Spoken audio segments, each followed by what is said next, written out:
ایک صحابی نے کہا یا رسول اللہ رزق کی تنگی ہے، جیسے آج کل کووڈ ہے، رزق کی تنگی ہے، تو کوئی وظیفہ بتا دیں۔ تو آپ نے وظیفہ کیا بتایا؟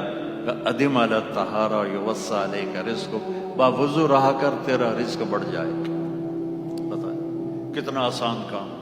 کہ یا رسول اللہ میں چاہتا ہوں میری دعائیں قبول ہوں۔ آپ نے کہا حرام کھانا چھوڑ دے تیری دعائیں قبول ہوں۔ 4 وظیفے میرے نبی کے بتائے ہوئے کہ جب بولو سچ بولو، کبھی جھوٹ نہ بولو، سچ بولو جھوٹ نہ بولو۔ دوسرا وظیفہ فَلْيُؤَدِّ الْأَمَانَةَ إِذَا تُؤْمِنَ، زندگی میں کبھی کسی کو دھوکہ نہ دینا۔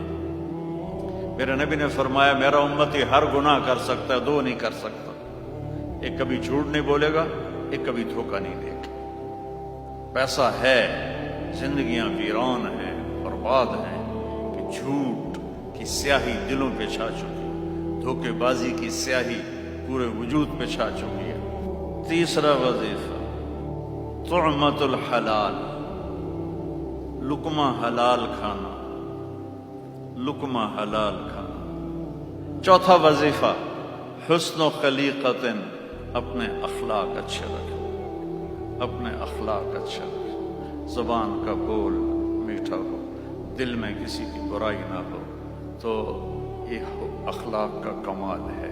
یہ 4 باتیں لے لو میرے بھائیوں، فرائض ادا کرو تو اللہ تعالیٰ اپنے فضل و کرم سے پوری زندگی کو نکھار دے گا۔